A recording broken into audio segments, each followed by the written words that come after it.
안녕하세요. 저는 이제 30대 후반이 된 여성이랍니다. 저와 잠시 인연이 닿았던 어떤 사람들에 대해 오늘 이야기를 해드리려고 해요. 남편과 저는 만남이 많은 배드민턴 동호회에서 만나게 되었어요. 남편이 먼저 적극적으로 접근해왔죠. 남편은 두 형제 중 맏아들이라고 했어요.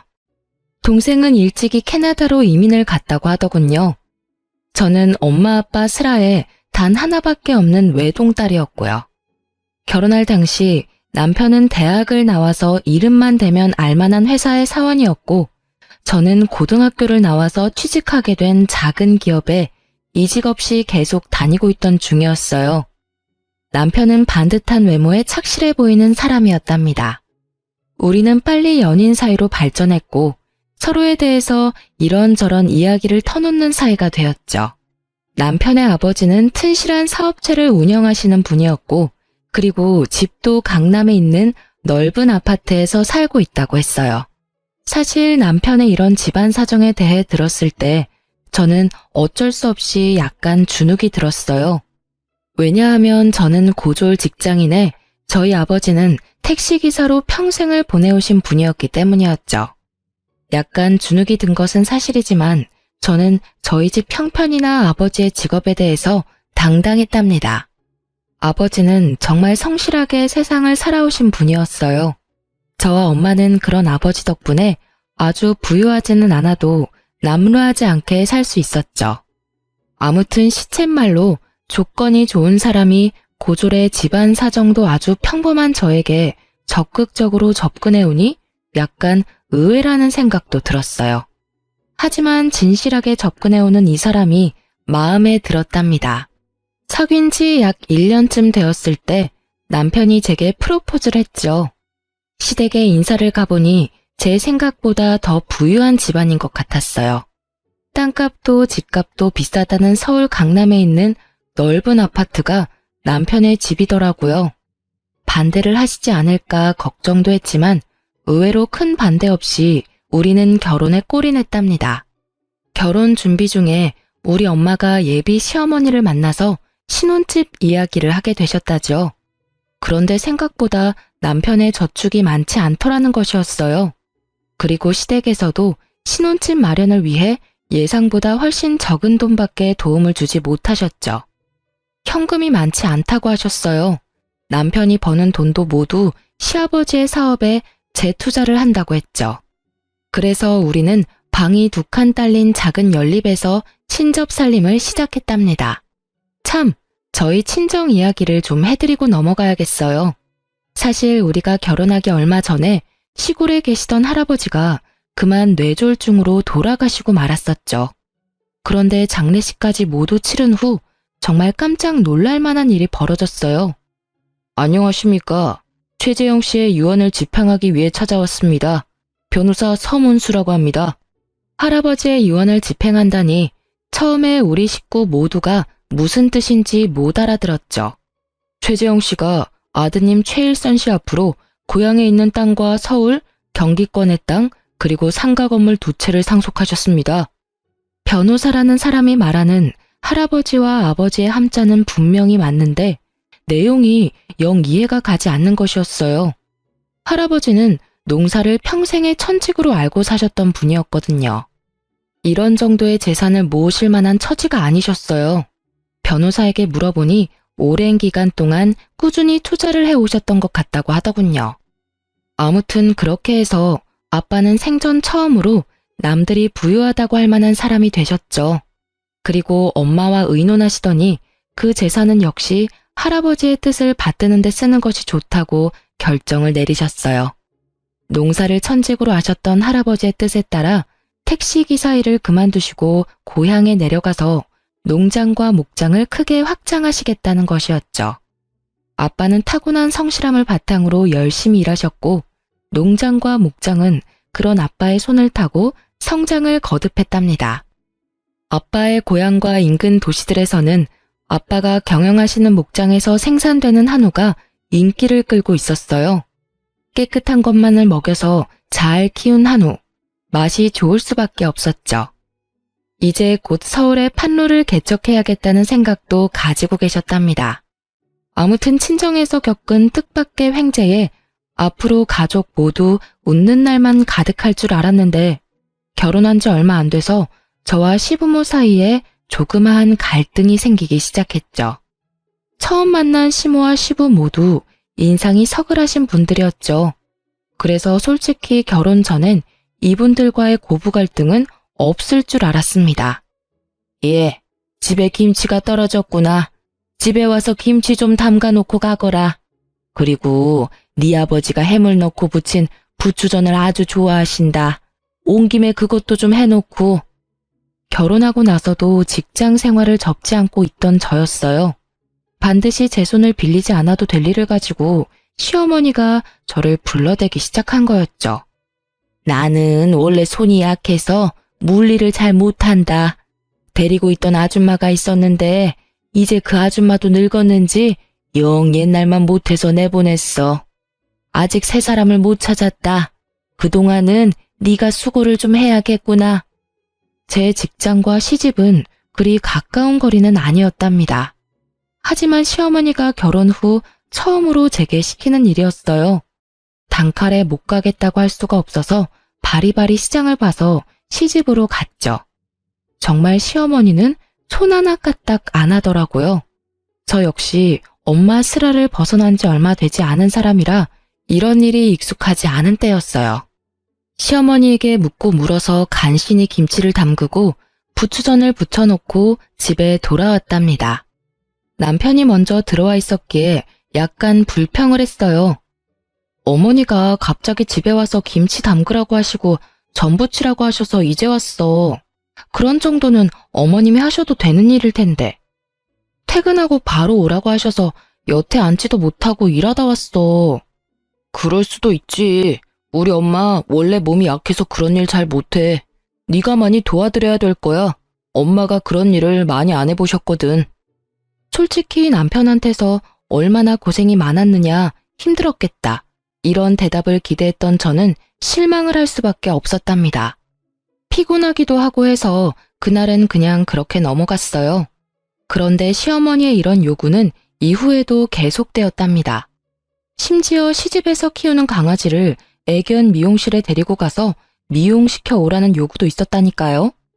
이번에는 시모에게 직장인인 제 상황을 다시 상기시키고 그러지 말아달라는 말을 해야겠다고 생각했죠.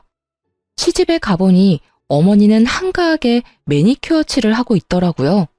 그러니까 바쁜 일도 없으면서 직장을 다니는 저를 굳이 불러서 일을 시키는 것이었죠. 어머니, 이런 말씀 죄송해요. 하지만 저 직장인이에요. 퇴근하고 나서 바로 집에 가서 저녁 준비까지 해야 해요. 그런데 이런 일로 예고도 없이 부르시면 제가 주부로서 살림을 제대로 이끌어갈 수가 없어요. 어머니, 죄송하지만 사소한 일은 어머님께서 직접 하시고 좀 힘들다 싶은 일은 미리 좀 말씀해 주세요. 이런 저의 말을 들은 시어머니가 그야말로 불같이 화를 내는 것이었어요. 아니, 시집 온 지 얼마나 됐다고 새 며느리가 시어머니한테 말대꾸냐? 어른이 이래라 하면 다소곳이 네 하고 할 일이지. 가타부타 토를 달아? 역시 사람은 배우고 봐야 하는 일이로구나. 거기다 안 봐도 너네 집안 가정교육이 어떤 수준인지는 잘 알겠구나. 제대로 다 다시 배워야겠어. 저를 가지고 뭐라고 하는 것은 참을 수도 있었죠. 하지만 가정교육까지 들먹인다는 것은 결국 우리 부모님이 잘못했다는 말이잖아요. 제가 또 참지 못하고 시어머니에게 말했어요. 어머니, 저희 엄마 아빠 가난하게 살아오셨지만 남한테 손가락질 안 받고 사신 분들이시고 저도 자라면서 그런 부모님 밑에서 남들한테 가정교육 못 받았다는 소리 안 듣고 자랐어요. 저희 부모님에 대해서까지 말씀하시는 것은 좀 듣기 어렵네요, 어머니. 어머니가 대노하신 것은 물론이고 이 문제를 가지고 우리 부부가 대판 싸움이 붙었죠. 어디다 대고 버릇없이 시어머니 욕이야, 욕이. 너희 집안에서 너를 그렇게 가르쳤냐? 한 번만 더 우리 엄마에 대해서 험담이 나오면 그때는 내가 안 참을 줄 알아? 정말 어이가 없기도 하고 서럽기도 하더라고요. 안 참으면 도대체 어떻게 하겠다는 건가요?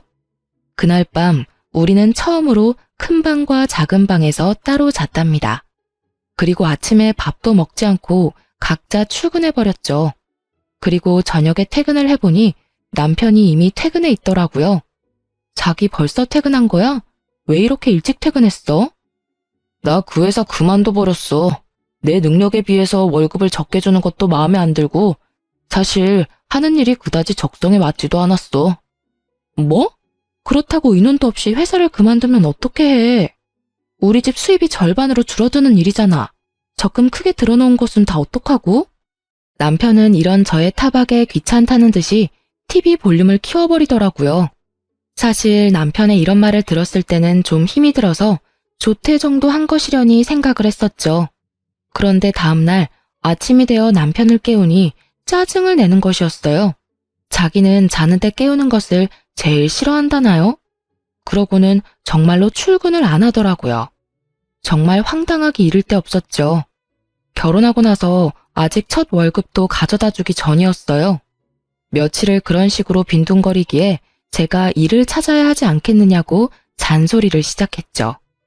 일을 찾기는 할 텐데 모바일 게임 쪽으로 좀 생각해 보려고. 그러다 보니 최신형 컴퓨터가 필요한데 말이야. 장인어른한테 컴퓨터 최신형으로 하나 사달라고 부탁 좀 드려봐. 저는 이 말을 듣고 정말 의아했어요. 갑자기 우리 집에다가 최신형 컴퓨터를 사달라고 하라뇨. 제가 당황해서 뭐라고 대답을 못하고 있자 제 취업을 위해서니까 처가에 간절하게 부탁해보라는 것이었어요. 입이 떨어지지 않았지만 결국 친정에 전화를 걸어 상황을 설명하기 시작했어요. 저희 생활비가 달린 문제라고 생각하니 별 수 없더라고요. 결국 남편의 바람대로 친정아버지는 300만 원이 넘는 돈을 지원해 주셨죠. 다른 것도 아니고 일을 찾기 위해서라고 하니 이 아빠가 컴퓨터 사주마. 요즘은 그 뭐냐 집에서 하는 재택근무도 많다고 하니 너무 잔소리하지 말고. 이렇게 해서 최고 사양을 갖춘 컴퓨터가 우리 집에 오게 되었답니다. 뭐야? 일을 찾는다면서 게임만 하고 있잖아. 이게 벌써 며칠째야. 잠도 거의 안 자고 게임만 하는 게 일을 찾는 거야? 아이씨, 말 시키는 바람에 캐릭터가 죽었잖아. 나 컴퓨터 할 때 말 시키지 말라고. 알았어? 이후로 남편의 행동은 그야말로 반백수도 아니고 백수 그 자체였어요. 거의 밤을 새고 게임에 열중하고 아침에는 일어나지도 못했죠. 제가 조금 일찍 퇴근을 하는 날이면 그 시간까지 자고 있기도 했어요. 밤과 낮이 완전히 바뀐 생활을 하고 있었고 먹는 것도 컴퓨터 책상까지 갖다 바쳐야 먹더군요. 남편은 이런 식으로 한 계절을 다 보내고 있었어요. 늦가을, 이제 조금 있으면 또 한 해가 가겠죠. 이제는 아이 가질 생각도 해야 할 텐데 남편은 마치 오늘만 살고 내일은 안 살 사람처럼 행동하더군요. 그러던 중 시집에서 또 전화가 걸려왔죠. 가뜩이나 남편 때문에 짜증이 나 있던 저는 정말 전화를 받기가 싫더라고요. 보나마나 또 뭔가 자신이 직접 할 수 있는 일을 저에게 시키려는 시어머니의 전화가 거의 틀림없었으니까요. 그치만 어른이 부르시니 시댁으로 가보았죠.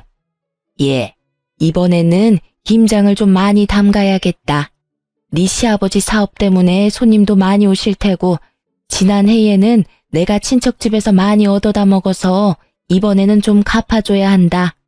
100포기만 담가라. 어머니, 설마 김장 100포기를 저 혼자 하라는 말씀은 아니시죠? 친척분들 중에서 도와주실 분이라도 오시나요?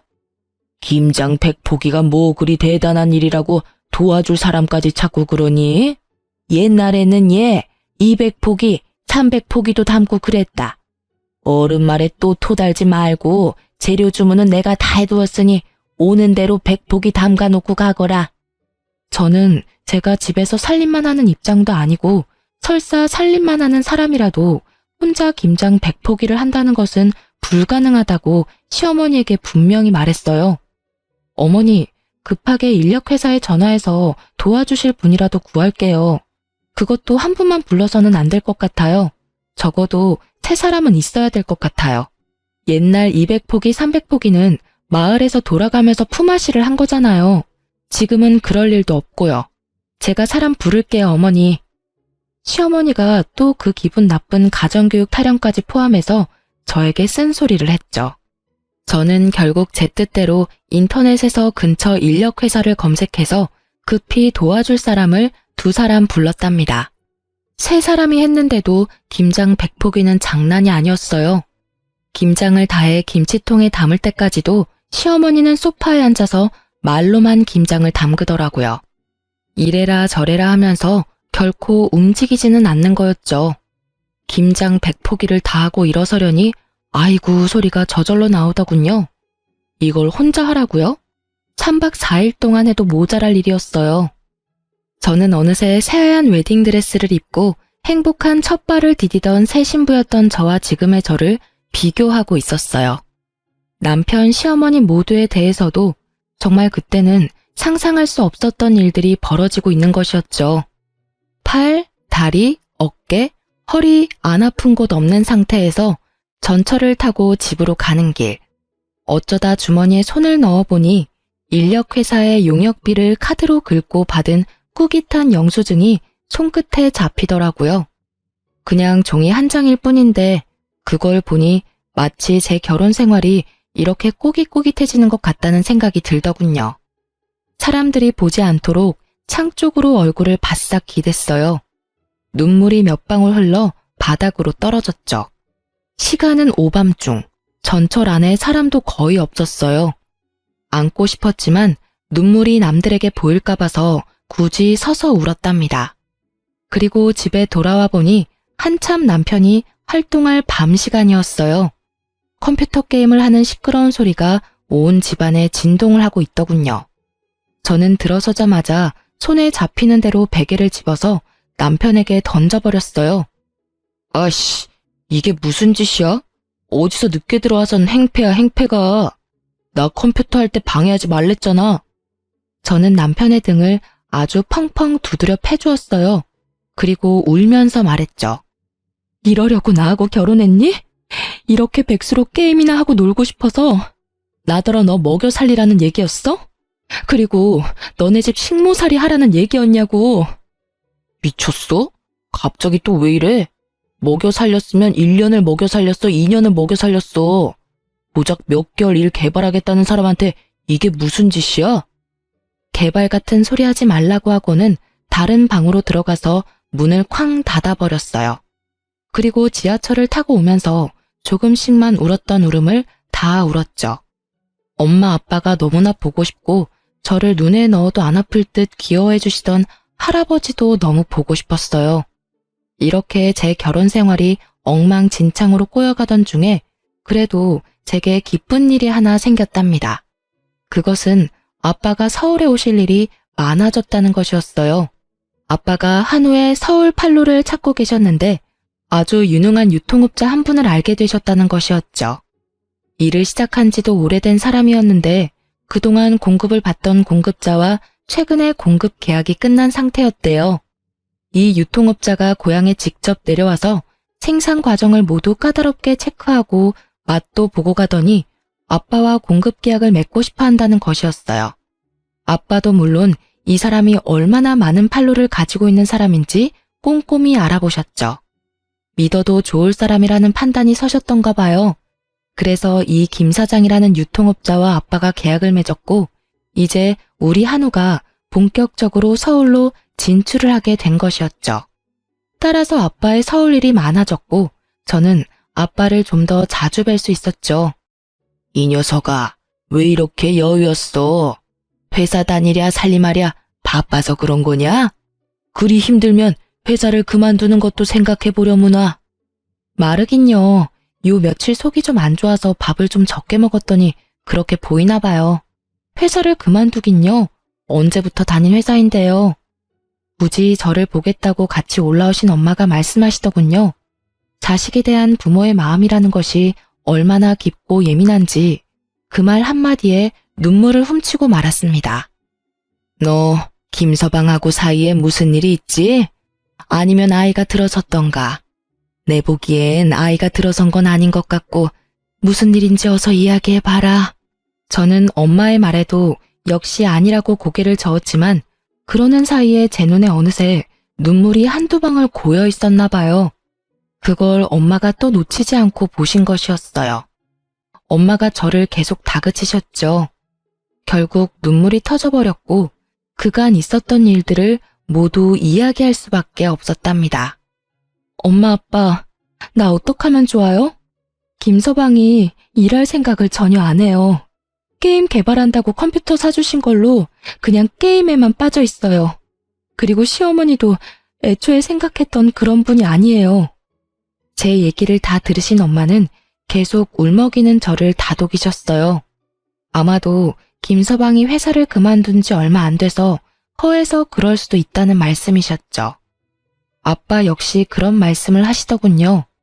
그렇다면 얼마나 좋겠어요.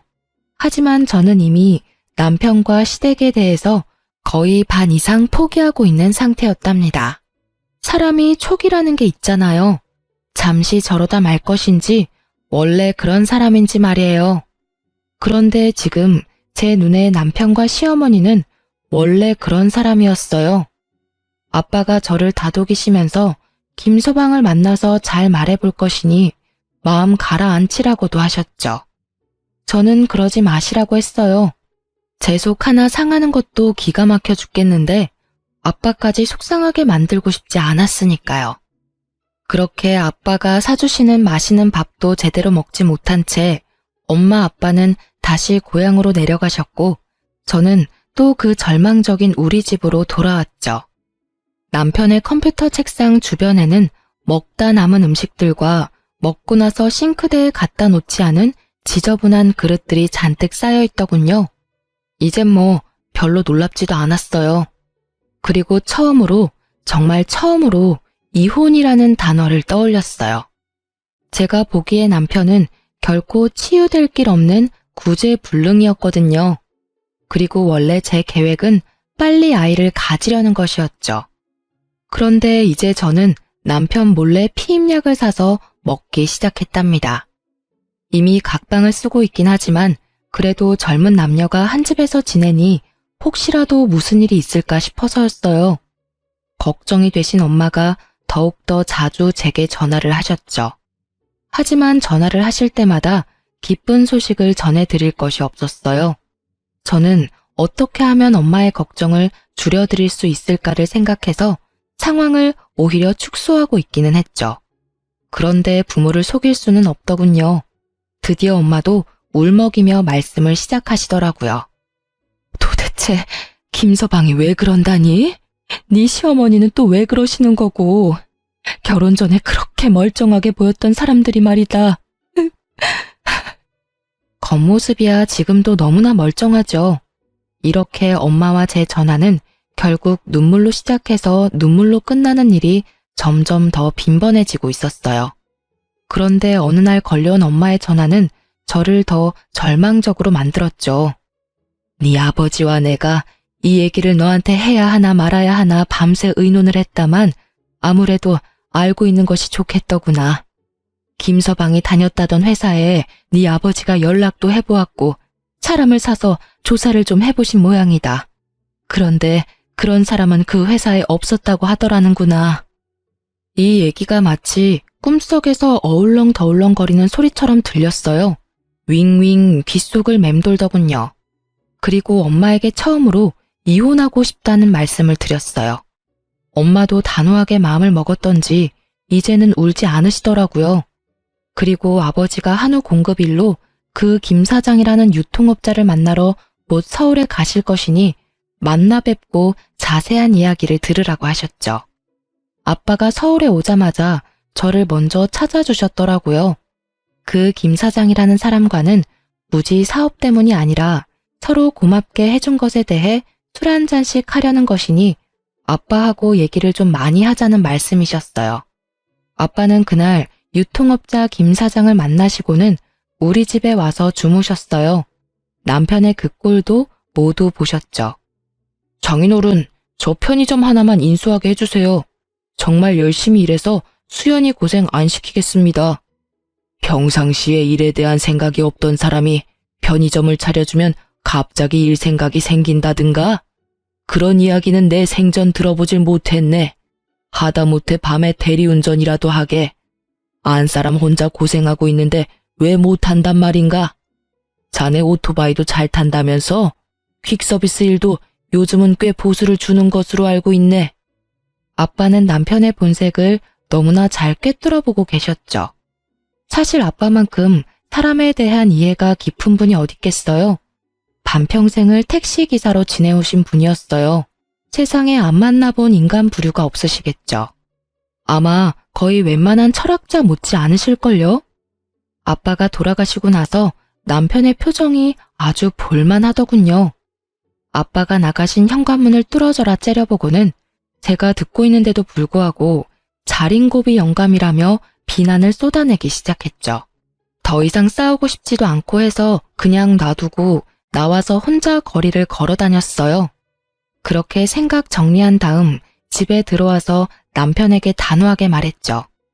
우리 이혼해. 자기하고 살고 싶은 생각이 없어. 아니, 자기라는 사람에 대한 희망이 없어. 그 어떤 기대도 없고. 이런 상태에서 결혼 생활을 지속하는 것은 자기나 나한테 도움이 안 돼. 우리 이혼하자. 남편이 갑자기 실실 웃기 시작하더라고요. 웃는 얼굴에 침 못 뱉는다는 말이 있지만 그 웃는 얼굴에는 정말 침이라도 뱉어주고 싶더군요. 감정이 앞서는 걸 간신히 참고 조용히 남편의 대답을 기다렸어요. 이혼? 내가 왜 이혼을 해? 내가 뭘 그렇게 크게 잘못했는데? 바람을 피웠어. 그렇다고 마누라를 두들겨 패기를 했어. 아니, 고작 일 몇 개월 쉬고 있다고 이혼을 하면 세상에 이혼 안 한 사람 없을걸? 나 절대 이혼 못해. 그런 와중에 시어머니가 저를 또 호출하더군요. 전화를 받아보니 이번에는 집에 손님들이 오시기로 했다며 저더러 손님 대접을 요구하기 시작했어요. 정말 가고 싶지 않았지만 강요하다시피 오라고 하는 데에는 어쩔 수가 없더군요. 남편 꼴이 보기 싫어서 아주 일찍 집에서 나왔죠. 시집의 약속 시간보다 거의 1시간이나 빨리 도착하게 되었어요. 예, 너 이 시간에 웬일이니? 너 1시간이나 더 있어야 오기로 했었잖아. 아유, 우리 나중에 얘기해요. 우리 며느리가 너무 일찍 와서 말이에요. 이걸 어쩌나? 시어머니가 마침 어떤 손님과 얘기를 나누고 있었어요. 그런데 시어머니가 눈에 띄게 그 손님을 자꾸 밖으로 밀어내려고 하는 거였어요. 아유, 왜 이렇게 사람을 밀어요? 하던 얘긴 마저 해야지. 재계약 문제 어떻게 할 건지 아직 말 안 끝냈잖아. 집 재계약할 거예요? 아니면 나갈 거예요? 이분이 이게 다 무슨 말씀일까? 재계약이라뇨? 무슨 말씀을? 집?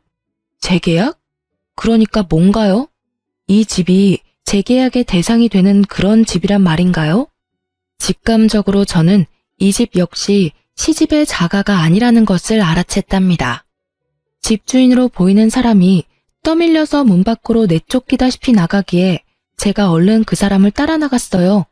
시어머니가 뒤에서 발을 동동 구르고 있더라고요. 그 집주인으로 보이는 사람에게 제가 며느리라서 어차피 재계약을 하시려면 제가 보증금을 도와드려야 한다고 거짓말을 했죠. 거짓말이라는 것을 정말 안 하고 사는 사람이었는데 필요한 순간이 되니까 그것도 술술 나오더라고요. 그 사람의 말인즉 보증금 7천만 원, 월세 300만 원에 새들어 살고 있다는 것이었어요. 사실을 확인하고는 시댁으로 다시 들어갔죠. 역시 또 시아버지의 사업에 재투자를 해야 해서 집을 팔아서 이렇게 됐다며 제가 먼저 물어보지도 않았는데 술술 설명하는 것이었어요. 그놈의 재투자는 무슨 만병통치약인가요? 무슨 일이 있을 때마다 튀어나오니 말이에요.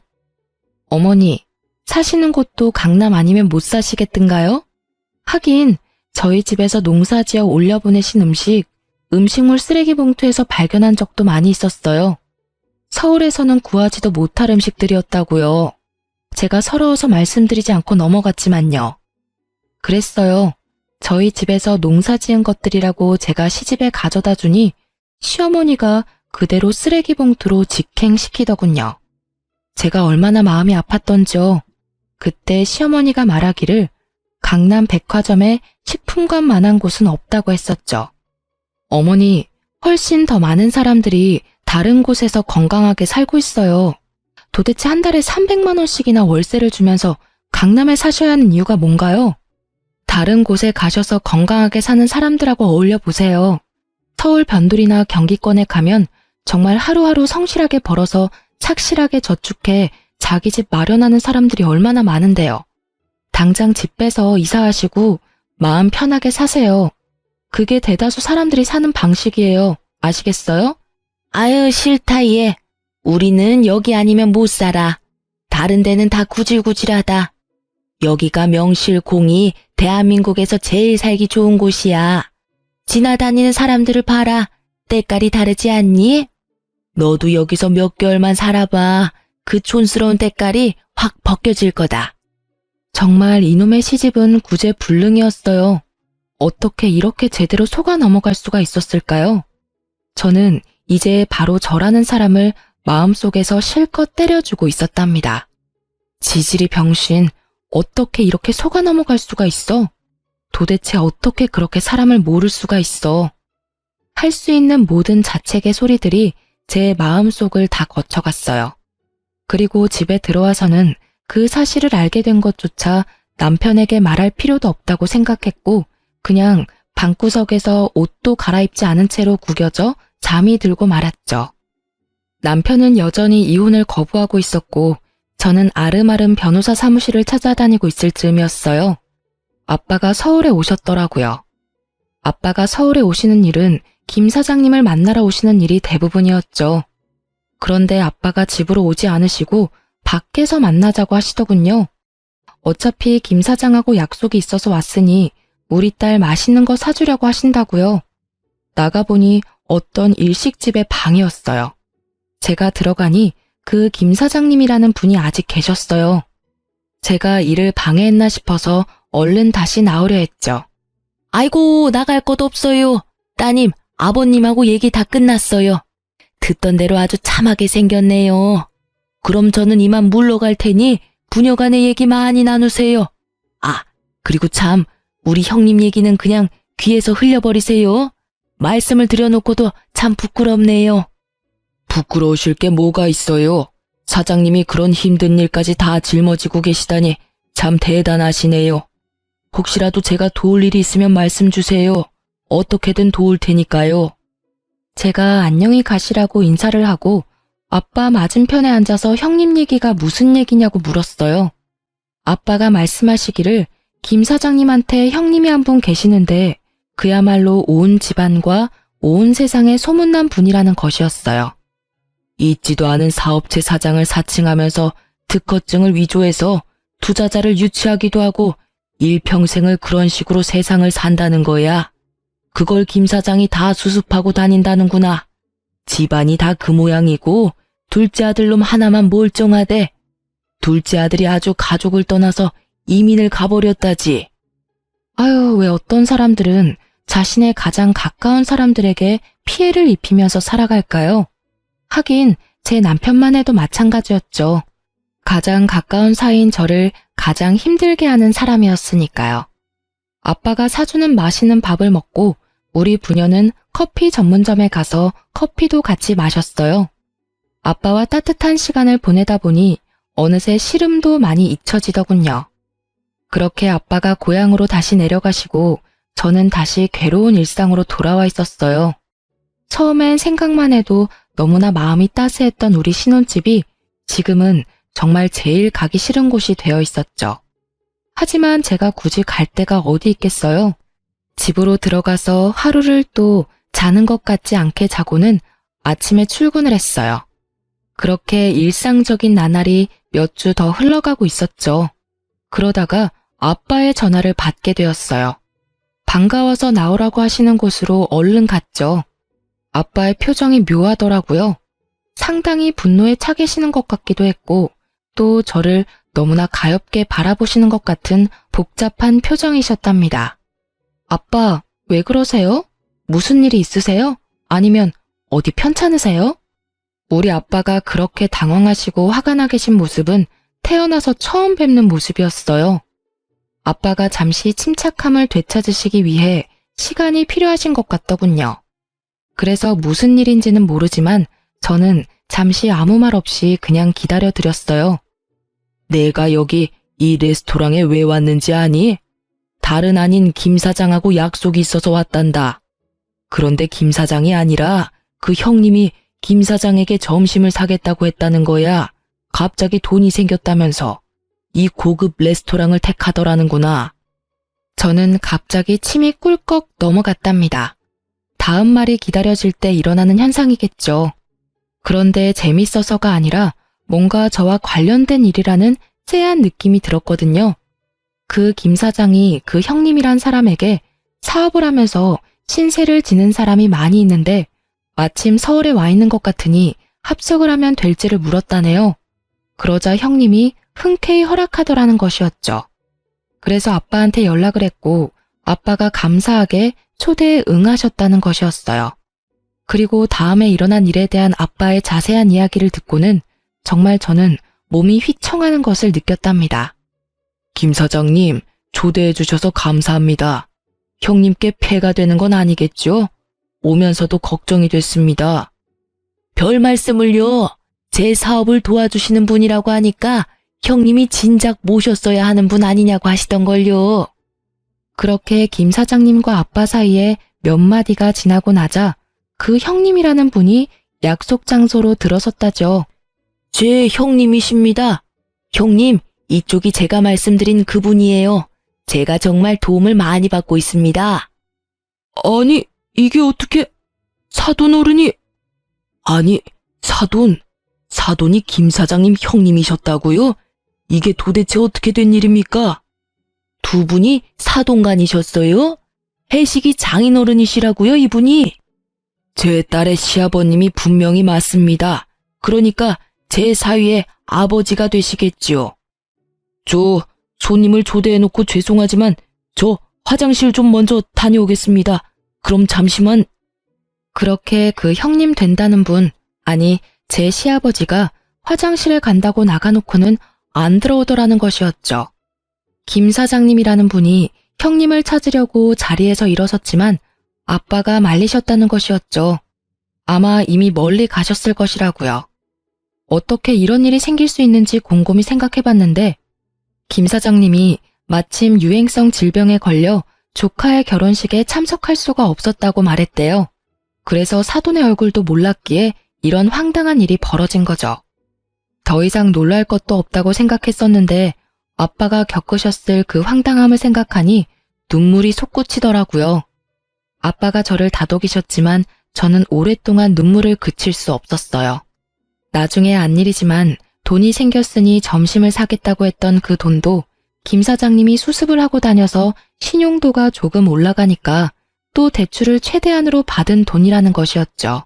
제가 진정이 좀 된 다음 아빠와 저는 어쩌면 이 사태의 마지막을 장식할 수 있을 만한 한 가지의 계획을 마련했답니다. 집에 가서 남편에게 말했지요. 아빠가 상속에 관해서 하실 말씀 있으시대. 지난번 왜 편의점 얘기도 했었잖아. 그것하고도 관련이 있는 것 같아. 집에 같이 내려오래. 그러면 그렇지. 딸 자식하고 같이 사는 사람을 이렇게 푸대접하셔서야 쓰나. 다른 놈들은 훨씬 못한 집으로 장가를 갔어도 다들 사업 하나씩은 처가에서 차려봤더구만. 다음날 남편과 저는 할아버지가 일구시고 지금 아빠가 관리하고 계시는 고향의 농장으로 내려갔죠. 부모님이 마루에 찻상을 준비해놓고 우리를 기다리고 계셨어요. 장인어른, 안녕하셨습니까? 이제야말로 마음을 바꾸신 거죠? 제가 절대로 수연이 고생 안 시킨다니까요. 지금까지도 실컷 고생시켰네. 더 고생시키면 안 되지. 그리고 이혼은 무슨 이혼인가? 결혼한 지 얼마나 되었다고. 어떤 애비가 딸 자식 호적에 줄 가는 걸 바라겠나? 자네, 우리 수연이 사랑하나? 남편의 표정이 싱글싱글해지고 있었어요. 어릴 때 학교에서 빵과 우유를 간식으로 나눠준 일이 있었죠. 한참 줄을 섰다가 빵을 받은 아이의 얼굴에서 순수함을 뺀 얼굴이 지금 남편의 얼굴 표정이었답니다. 그럼요, 장인어른. 제가 수연이를 안 만났으면 정말 어떻게 살았을지 모르겠습니다.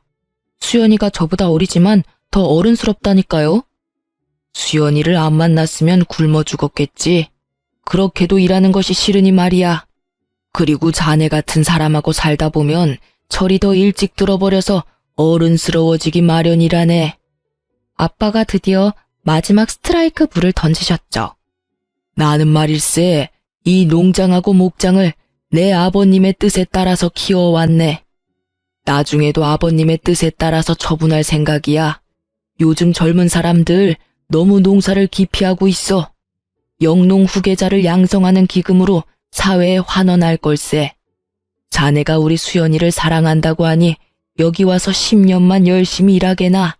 그러고 나서 영농 후계자 양성 기금으로 기부하고 남는 것이 있다면 자네를 줌세. 그러니 이혼은 생각하지 말게나. 뭐라고요? 이 똥냄새 나는 데서 10년을 일하라고요? 그것도 기부하고 남은 중에서 준다고요? 지금 장난하시는 겁니까? 농담이시죠? 나순 밥 먹고 왜 쉰소리를 하겠나? 나 아침에 찬밥 안 먹고 새로 지은 밥 먹었다네.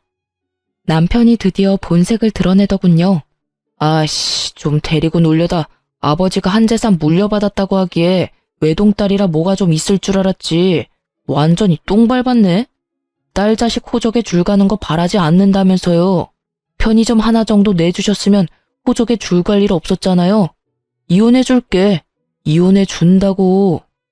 편의점을 덕 갖다 바쳤으면 호적에 줄이 가는 것이 아니라 인생 전체에 줄이 갈 것 같아서 자네가 편의점 얘기 꺼냈을 때 내가 안 된다고 한 거였네. 남편이 연신 퇴퇴거리며 재수없다는 표정을 굳이 감추려고도 안 하더군요.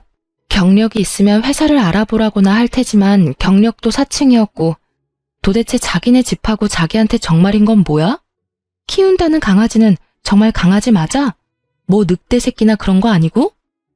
우리 아빠 평생 택시기사로 성실하게 일하셔서 서울에서 우리 살던 집 마련하셨었어. 강남의 그 아파트하고 비교할 수도 없는 궁전 같은 우리 집이었지. 지금도 아빠는 고용인들하고 똑같이 밖에서 일하시면서 할아버지의 뜻을 받들고 계셔. 세상과 맞서서 이렇게 성실하게 살아갈 용기는 없는 거야? 그리고 이렇게 세상의 구석으로나 숨어 다니겠다는 거야? 나는 세상의 밝은 곳에서 살고 싶어. 다행히 이혼에 대한 뜻이 맞은 것 같으니 재판까진 안 해도 되겠네. 그리고 잠시 내 남편이었던 사람이라서 진심으로 위해서 하는 말인데 세상의 밝은 곳으로 나와. 그래서 당당히 태양을 마주보라고. 그러지 않은 이상 인격이 바닥을 때리는 그런 사람들하고는 이제 인연 끝이야.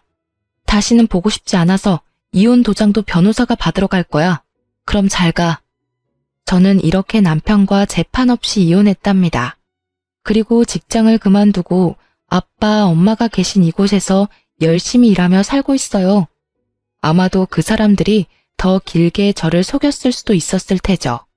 하지만 저는 이렇게 빨리 그런 인간들의 정체를 알 수 있게 된 것이 돌아가신 할아버지가 이 손녀에게 주신 선물이라고 생각하고 있답니다.